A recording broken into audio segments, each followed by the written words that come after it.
Patu, thank you for coming. So, Patu, of course, is a leader par excellence, distinguished alum of IIM Calcutta, a batchmate of mine from IIM Calcutta. So, I have a very long association with him. Passed out in 1983, member TAS from the Tata Administrative Services. I met him when he was general manager of Taj Mansingh. But after that, he has set up one of the most iconic brands of India, the Lemon Tree Group of Hotels. I don't need to say much more because Patu, you have done something which is outstanding, which is an inspiration for entrepreneurs across India and across the world. And more than everything else, the way he has taken differently abled people, enabled them, the positive impact he has had on society is par excellence, and it is quoted in textbooks across India, the type of impact he has had on the society. So welcome, Patu. I'll leave it all to you. Thank you, Ajay. How long do I have? 10 minutes? 15 minutes? How long would you like me to talk on? Patu, as much time as you want to tell us your story, because we are anxious to hear that. Okay, so I must start with the caveat. I asked Ajay, what do you want me to say? So he sent me a very nice detailed note, and I'm going to follow that as a format.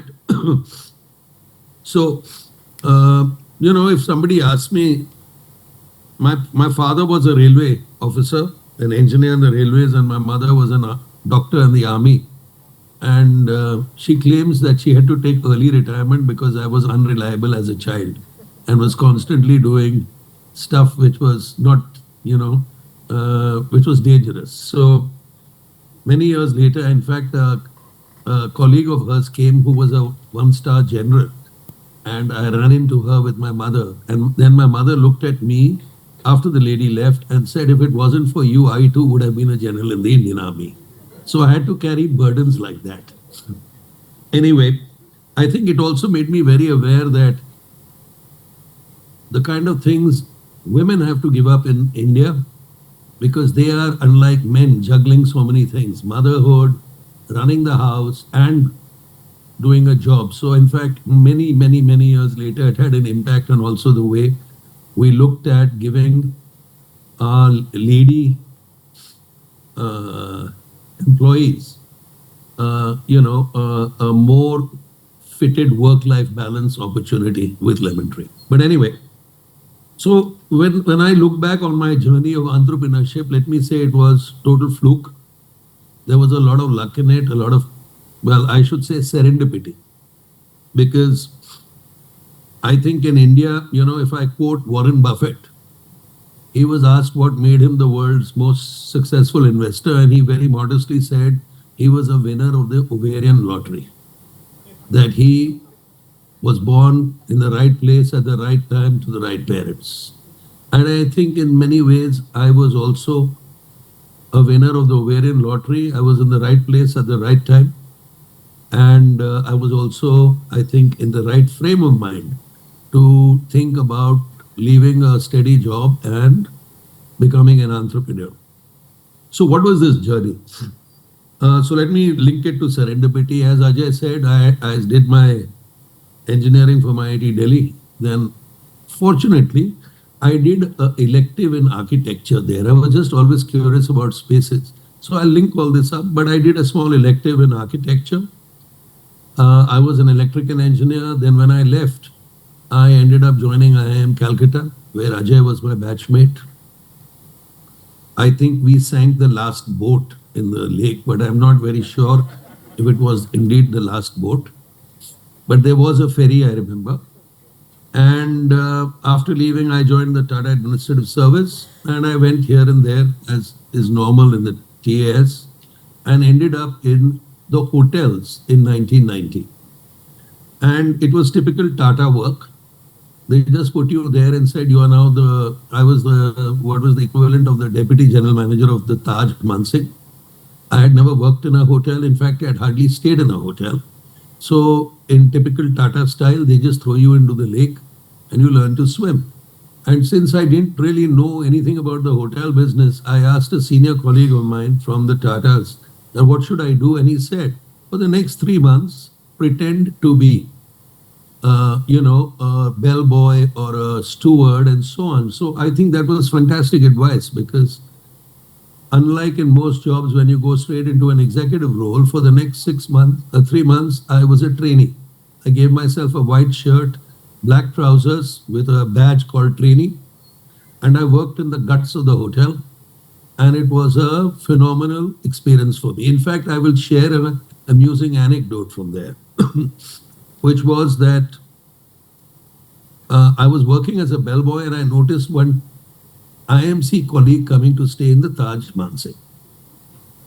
So I decided, I knew him obviously, and I decided I would be his bellboy. So normally bellboys carry baggage and go through, the service elevator, not the guest elevator. But in this guy's case, I decided to go with him. So when he checked in, he was very busy reading some file, and he checked in a very important way. And I grabbed his bag and I walked with him into the elevator and took him to his room. And here's the amazing thing, I was his batchmate, but he didn't even notice me. We tend to so ignore people who serve us. And finally, when I got to the room, I put the bag down, and then he just ignored me, and I stood there. And then after some time, I said, "Listen, Venki, where's my tip?" And he looked at me and he said, "Patu, you're my bellboy." And what was the learning? One was that he was a bit of a miser, but he paid me a tip very, very unhappily. But the other thing was, I saw how in this business, how transactional it is, how people do not notice you. And yet it is a business where you expect people to serve others with happiness and desire, but they themselves are not noticed. So these were all little life lessons for me when I finally became an entrepreneur. I was just sharing that. It was an amusing anecdote concerning another IIM Calcutta alumni. So anyway, I joined the Taj. I was working in various hotels, and in the next 10 years, I ran multiple Taj hotels in Delhi and Bombay. Then I ended up as the chief operating officer. And then I went through what is called the male menopause, which is a midlife crisis. I was in my late 30s. And by the way, for those of you who don't know, the male menopause is called climacteric or andropause. And it's actually a psychological crisis, which is, what am I doing with my life? What do I want to do going forward? So on and so forth. So two other friends of mine, both a little younger than me, we decided to go to one very nice Taj resort outside of Jaipur to discuss our future from 40 onwards. Long and short, we managed to get 2 bottles of single malt, which was very expensive and rare in those days. And we got drunk as skunks. And at the end of it, we all three decided that we would like to retire at 40. But what we needed in those days, the RBI had bonds which were tax-free at 10%. So it seemed a very large sum. We said we need 5 crores each.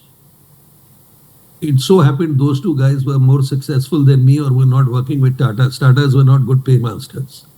So I had 70 lakhs and my 2 friends had 2.5 crores. So it seemed a doable target for them to double their money and retire in the next 3 years.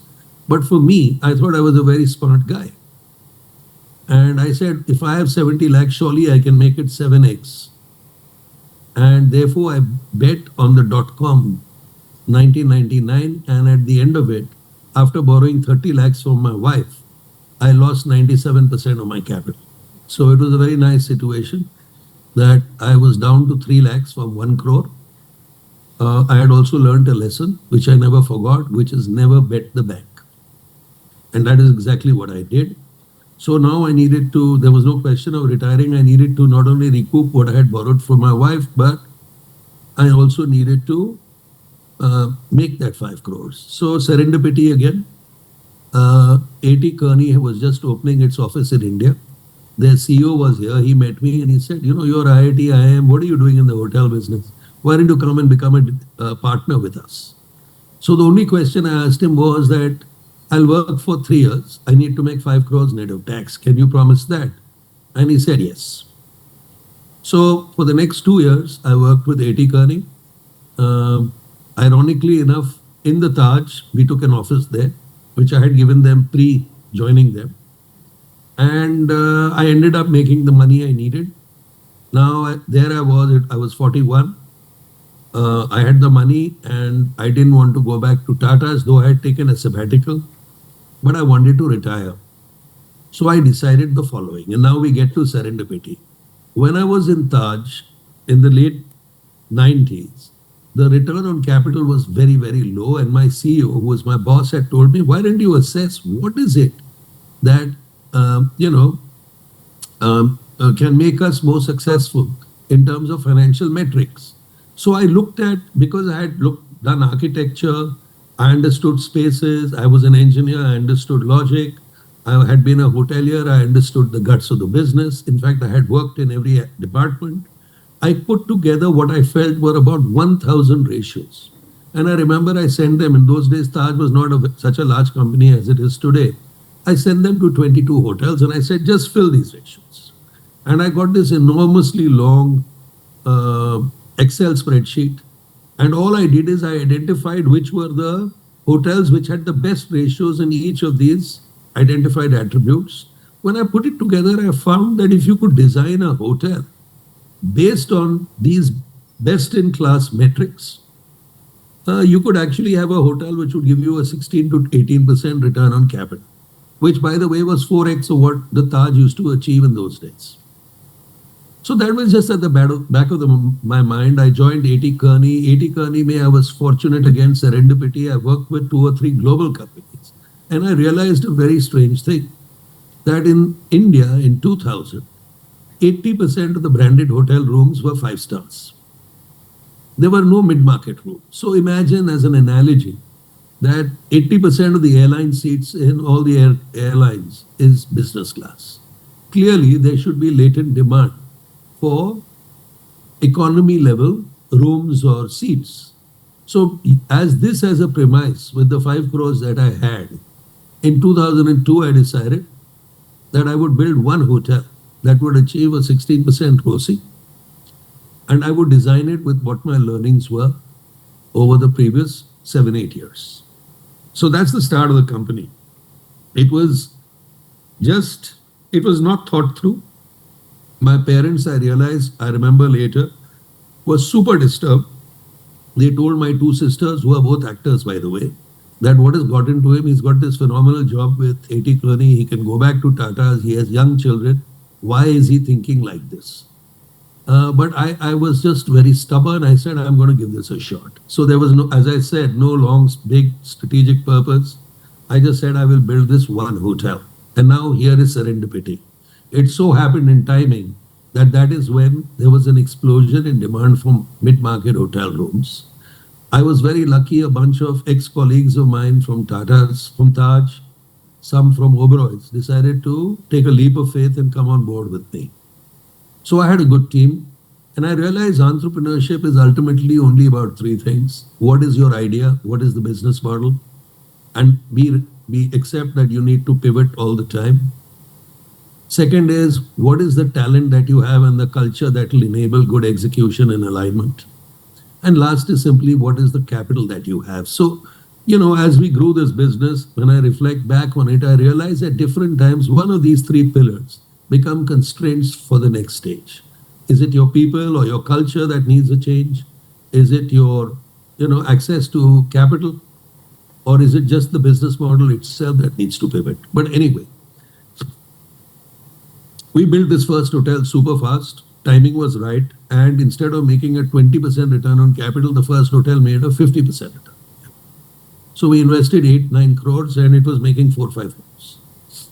So I thought, wow, let's build a second. I actually had no desire to build a second hotel. I was, busy practicing my golf swing because I planned to retire.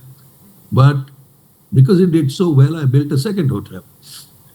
And at that time, some friends of mine, wealthy friends, said, listen, we'd like to invest with you. So they put in a little more capital. And by 2006, the first hotel opened in 2004. We had 5 small hotels, 300 rooms. Total deployed capital was about 20 crores. And again, serendipity, and all top of cycle.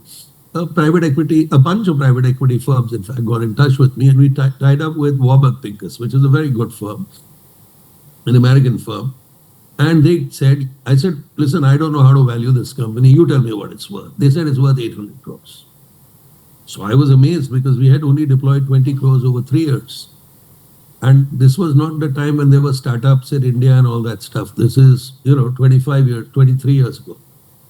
So I was so so amazed that I sold them 26%. I raised, about $70 million, and I deployed that back in the business. And then sure enough, 5 years later, another guy came who was a Dutch pension fund, and they valued the company at, a few thousand crores. And they put in a whole bunch of money. And that is our journey. We just kept raising capital. And what I found along the way is that the best part of capital raise is not capital. You do not need to contribute. For any entrepreneur or putative entrepreneur listening in, you do not need to put in money. What funds want from you is your ability to make them make money. They are actually not looking for money from you. So what did I learn? Because I could execute building out hotels so quickly, stabilizing them and make them profitable, other guys were happy to pay a premium in terms of entry and investment and put in their capital. So the third leg, which is capital in the entrepreneurial tripod I spoke about, is actually a commodity. That's what I learned. If you've got a good business model, you've got the execution capability, you have some small track record, then going exponentially, raising capital at very large levels becomes very easy if you demonstrate. So anyway, that's what happened with us. We raised over, from Warburg Pincus onwards, we raised close to $300-400 million. We created 2-3 companies. Only one of them is listed, which is Lemon Tree. Actually, we have a second company which we are planning to list. And over time, we kept using our development capability to build hotels cheap, which were valued at much higher rates. And, when I look at Ajay asking me, how did you fund such a massive expansion? We funded it with our people and the idea. It was not with capital. The capital followed. So what's our vision? You see, along the way, I'm just talking anecdotally.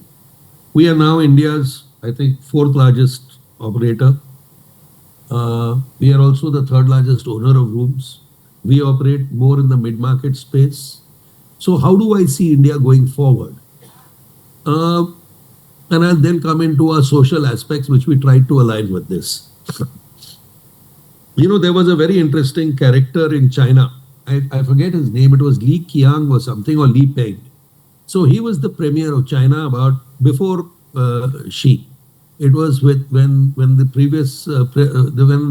previous president was in power.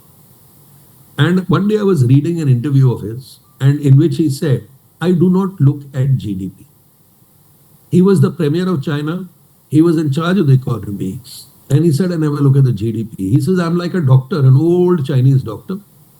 I take the pulse of the business, the economy. And what did he mean by it? He said, I look at not GDP growth, I look at high frequency indicators. What are those? What is the amount of tonnage, freight tonnage moving on the trains? How much steel is produced? How much cement is produced?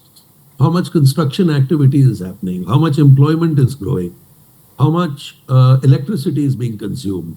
So he was talking like a doctor of economics, a medical doctor of economics, rather than an economist.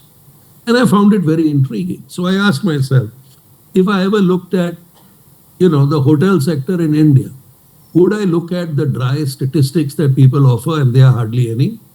Or would I ask myself, what are the elements that lead to demand generation for hospitality and tourism in India? By the way, for those of you who are not aware, we are a vastly, we as a country, I'm very disappointed with our government's response to tourism. In the successful countries, tourism is 15-20% of the GDP and 25% of the employment. In India, it is 6.5% of GDP and a similar number in employment. In my opinion, it's a low skill, minimum wages job surely for most people, but it is an enormous employment opportunity. And currently, when I look at our country and the large numbers of people who are unemployed, or underemployed with degrees, I say to myself that if the government got its act right in tourism, we could solve 50% of the employment problem in this country simply by focusing on tourism. But for some reason, we have not gotten there yet. So coming back to my indicators, so I said I will look at 3 or 4 or 5 things. First, now I think India itself is at an amazing inflection point. If I look at China in the 6 golden years before it took off, it was 2006 and 2012. Indonesia 2007 to 2013. The household income per household was roughly where we are today. And the next 6 years in China, it grew at 10%, Indonesia grew at 8%. We perhaps will grow at 6 or 7.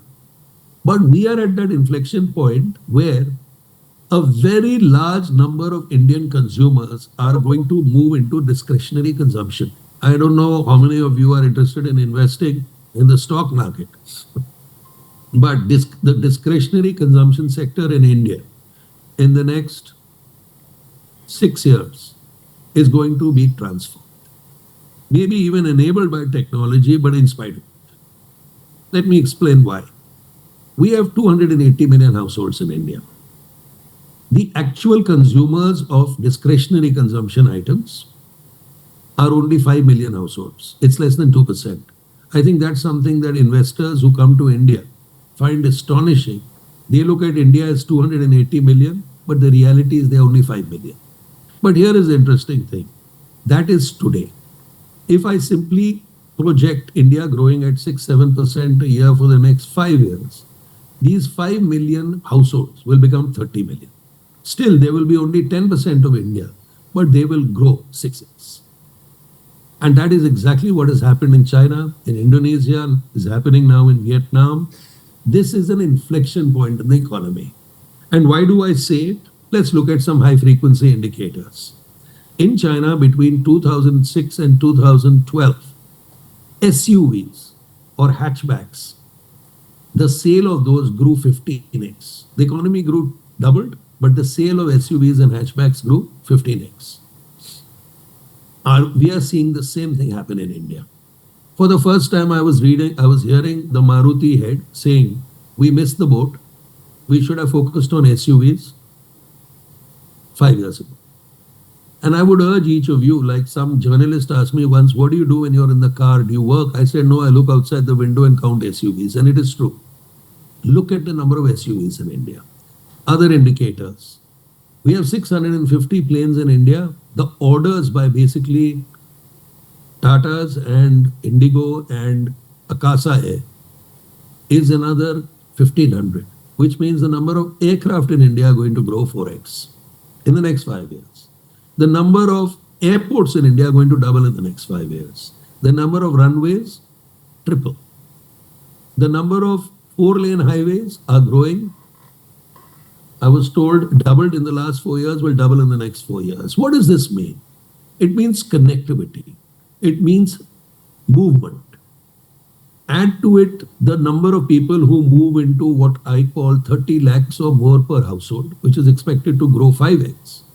You are going to have a boom in India in travel, in tourism, in consumption, which we have not seen for the last 75 years. So when I put all this together, I say that it is an opportunity for entrepreneurship at an unheard of scale in the next 6 years for anything which has to do with what used to be discretionary consumption in our country.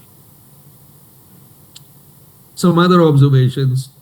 When I was, my father and my mother remind me of what Winston Churchill said once. Not a man I admire, but he said something very interesting. He said, if you're 20 and not a communist, you have no heart.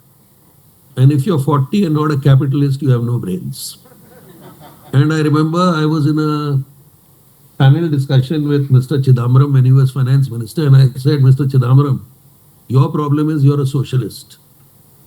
Na yaka, na waka. You are 30 years old. And he had a hearty laugh. But it is a fact. We are constantly balancing our social needs with our political economy is generally in a midpoint. It is never either or. My father told me he was very embarrassed when I bought a Mercedes in my company for the first time. This is a little anecdote that when I left Taj, I was about to get a Mercedes. It was the biggest loss of my life when I left because I was very keen to get it. So when Lemon Tree kind of took off, I got myself a Merc. And when my dad saw it, he told me, "Who owns this car? Who is this guy who is showing such a disregard for the poor in India?" And I immediately claimed it was not me. But my father told me that whatever you do, this is in public trust, whatever you create. And therefore, look at it from that perspective. And it had a huge impact on me. So, when I first raised the money in 2006 from Warburg Pincus, I had 5 hotels. I casually told my HR guy, I said, "Listen, why don't you hire a couple of deaf guys and give them a job in kitchen stewarding, which is where you wash dishes, just do something."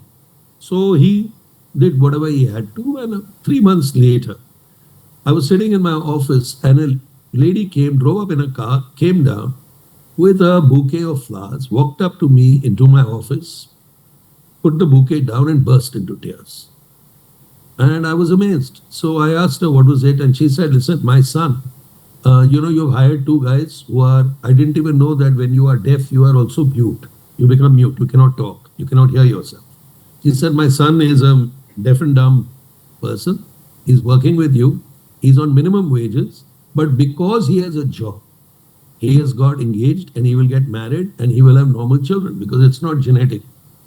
So I asked her to explain this, and she told me that he was part of a group of 20 kids in Noida who were all deaf and dumb, who used to speak in sign language, and that they would never get a job, that there were a few million of them in India, and they would typically just rot away, and they would never get married because they had no financial independence.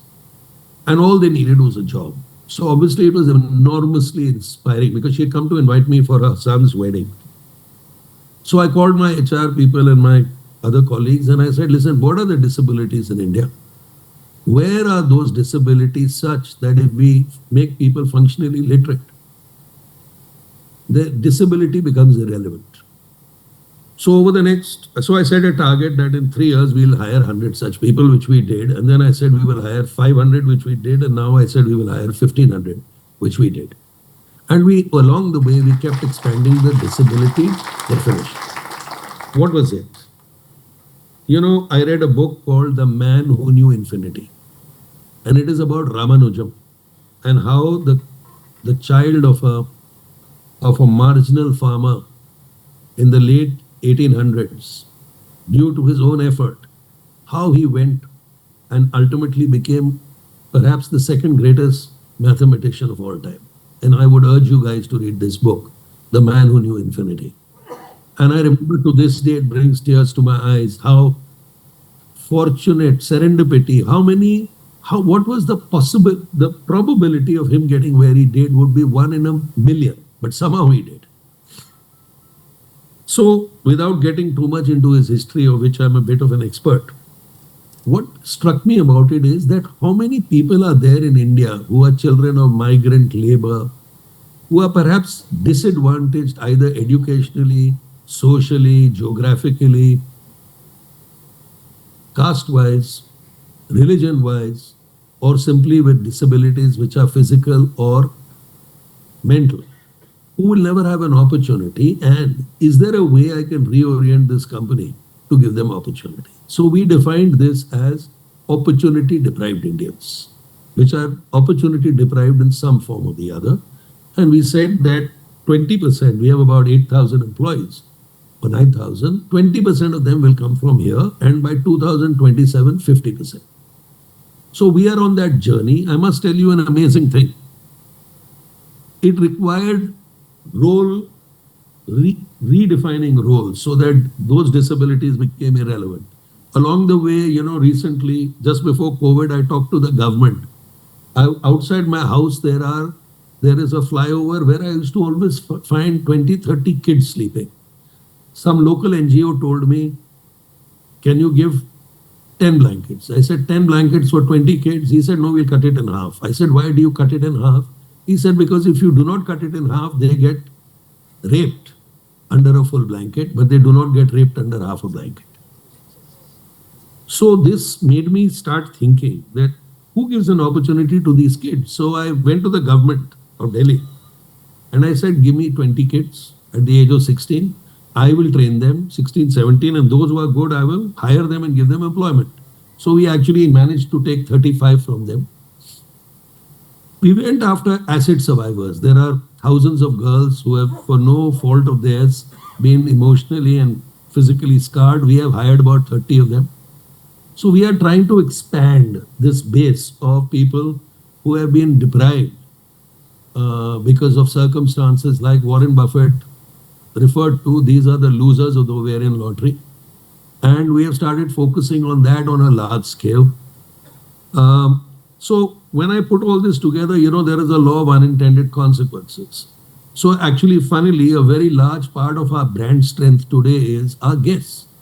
All our guests today comment at some point or the other with the fact that we have hired people, from these segments and that they therefore use us. So in fact, it has become actually a financial benefit for us, which is why it is like a flywheel, which is a very positive flywheel for us. And it has inspired us to, in fact, now look at training schools going forward with CSR for people like these. So that's the backdrop of Lemon Tree a little bit. We are doing pretty well, touch wood. If there are some learnings for me along the way, it is that, to be successful in a business like ours, you have to focus on employees. You have to recognize your business model will change all the time. So I treat vision like a staircase. Every year I feel I've risen one more flight of stairs and the horizon looks different. I have realized that there is, that you have to constantly pivot. There's nothing wrong with failing as long as it's not catastrophic. Some of the dilemmas I have faced is loyalty versus competence. Those who joined me early stayed on. But as the company grew, the complexity of the business grew because we are now in 70 cities. We have 110 hotels. So the way we work is different.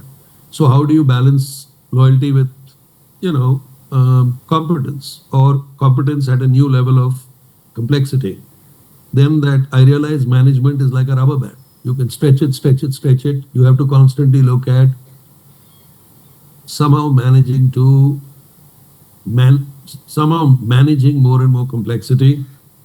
And I realized the last is what Lee Iacocca said once. He was given charge of Chrysler Corporation when it was bankrupt. And in 3 years, he made it the second most valuable car company in the world. And somebody asked him, and you must have fired the whole team. And he said, no, I retained the whole lot. I just aligned them. And I think some of these are timeless. You have to experience them yourself to realize that how valid those words are and that they are not merely management jargon. So that is broadly the chat I wanted to give. It was more sharing with my alumni, and I'll be happy to take any questions or go back to my work, which Ajay told me to give up for the last 20 minutes.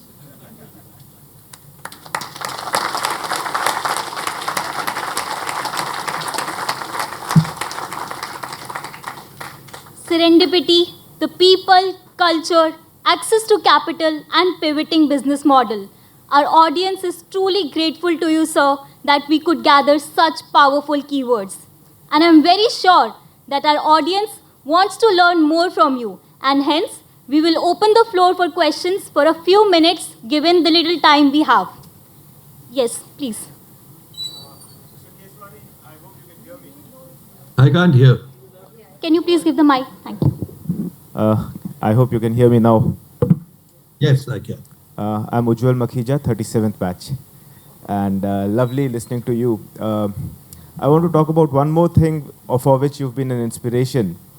Your 2015 ESOP policy. We've gone through multiple policies in our company, and the 2015 ESOP policy is what we are framing our ESOP policy on today. So How can you give me some more thought processes, especially being in a services-oriented company? We are services-oriented too.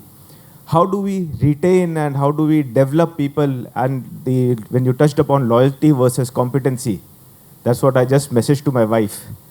That's what we need to balance. Okay, I'll answer that. See, I got to tell you, my principle has always been, and I said this, in fact, even when we went public and my investment bankers went crazy. When I went and met, I remember when we were going for our road shows in 2017, and I would go to America and England and wherever, and investors would ask me, what's your management principle? I would say it's very simple. I am there for my employees. And you as shareholders are incidental to that. So here's the view. If your employees are happy and aligned, then your guests will be happy. Naturally, your shareholders will be happy. So to me, it's a very simple thing. It's in our company, we call it the happiness equation, which is happy employees equal to happy guests, equal to happy shareholders, equal to happy management. Now, I was so absurdly grateful to the guys who took the leap of faith, who joined me in 2003, 4, 5, and 6, when we were nothing. We were a very tiny company. And they took that leap of faith basically because they knew me. And they felt that they could go somewhere with this company. That I decided to give them shares in Lemon Tree. And there were no ESOPs in India in those days, and certainly not in the hotel sector. So I gave away about 10% of Lemon Tree shares. Later, when we raised additional capital and so on and so forth, finally 7% of Lemon Tree shares, which when we went public was worth roughly about 700 crores, had been given to about 1,000 guys. I had never given ESOPs really from the perspective of monetization or going public. It had never crossed my mind that we would reach that. We would become a public company. What I had meant was that we are making successful, high-earning hotels, and that if you have a share, then you get a share of the dividends. And that was the whole thought process from 2004 to 2011. And then once Warburg Pincus came in and then APG came in, I told them, look, we've massively expanded the capital. We need a formal ESOP policy. And there we looked at various policies and put together the one you are referring to. But I am very happy personally to tell you that there are 100 guys in our company who have made more than $100 million each. Many of them have left, moved on, started their own businesses actually. And there are about, I was last told there are about 350, 400 guys who bought houses based on the shares we gave them 15 years ago. So it's something that at least pleases me. And we have now greedily gone back to the board and said we want more ESOPs.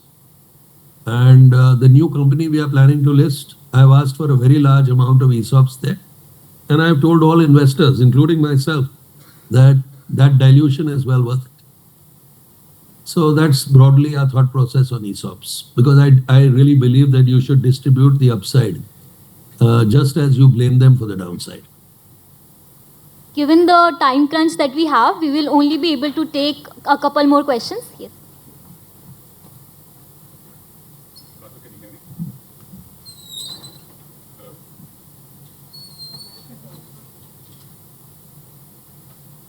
Hello. Can you hear me now? Hello. I can hear you. Hi, my name is Shrikant. I'm PGP31. Thank you so much for inspiring us, Patu. As you moved from privately owned to a publicly listed company, what changed for you in terms of how you made decisions, how you needed to communicate to a broader community? What changed for you? I think earlier your decision making was very quick. There were very few shareholders, There was me and Warburg Pincus and later and 2-3 others. When you make this journey, what happens is, and rightly so, I'm not criticizing the government. The government puts a heck of a lot of compliance burdens on you. And these burdens are not reducing, they're increasing especially with the current SEBI chairman, every week a new regulation comes. So the cost and the real effort of getting into compliance is just increasing non-stop. While I understand the intent of compliance in India is to make sure, because we have, I think, I'm told last about 400,000 public shareholders in Lemon Tree.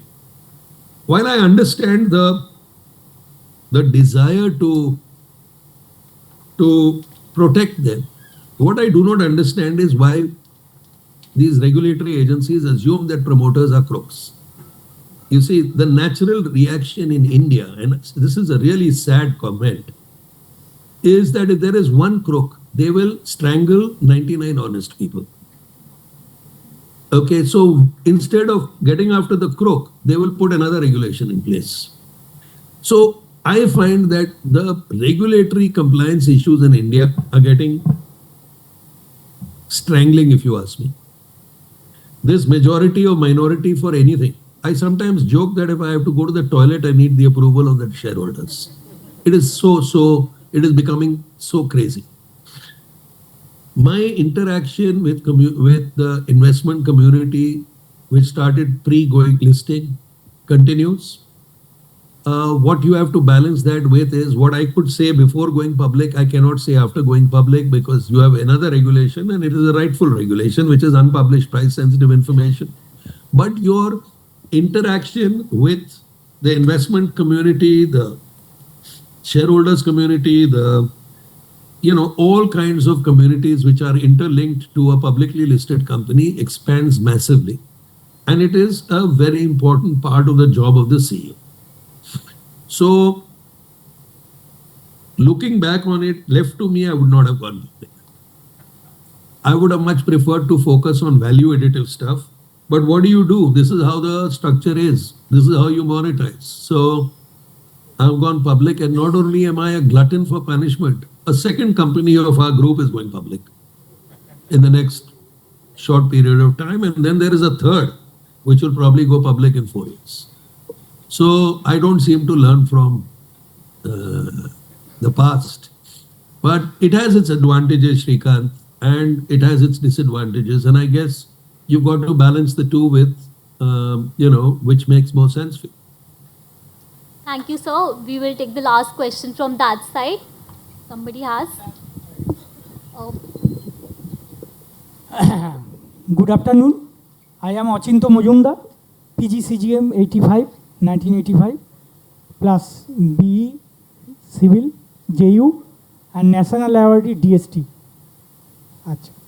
My first question is, first generation entrepreneur is not sufficient to get the money from bank, as well as fixed capital and working capital.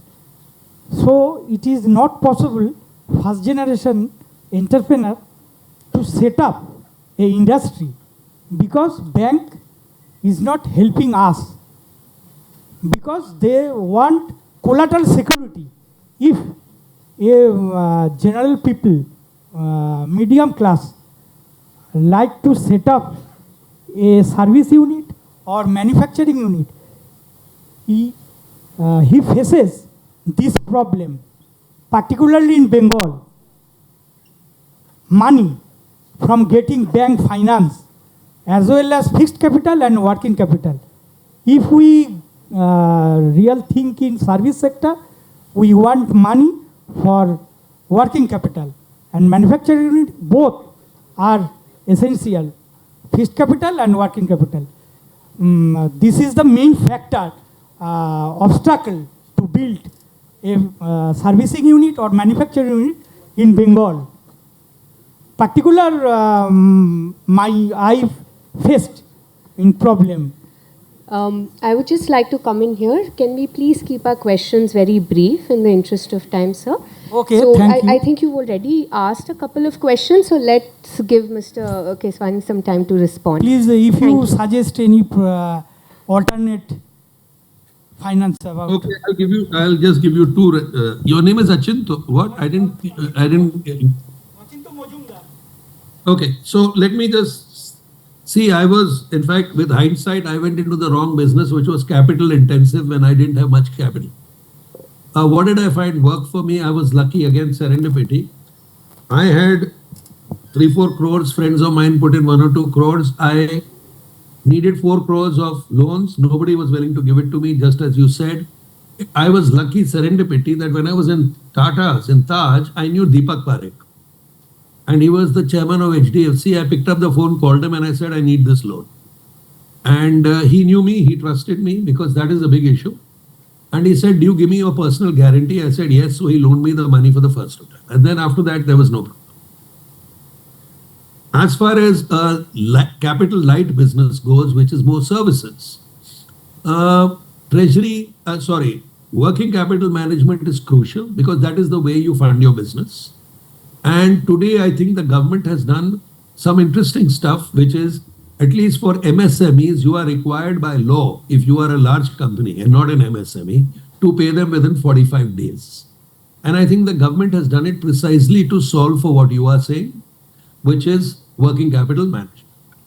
Now, I don't know who your customers are, but I think one of the initial challenges of starting a business is the liquidity that you have.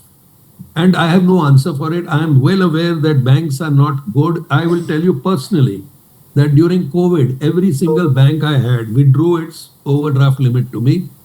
And today, every one of those guys, and they are so transactional and mercenary, that every one of those guys today come to my CFO and say, take money from us. Okay, so it is their assessment of risk. They thought during COVID they would lose their money. Today they know they won't. So, this is unfortunately something you will have to solve for. It is often relationship and trust based. Somebody has to take a call on you, but I can tell you most banks are scared of lending money if they think they will lose it, because you have all these government agencies that get after you and imply that, there was something not kosher with what you did. So there is always a way. That's all I can say. I found a way, and I'm sure there is a way for you. You will have to look at it and find that way. This is the main constraint. Okay, thank you. Thank you. Thanks, everybody.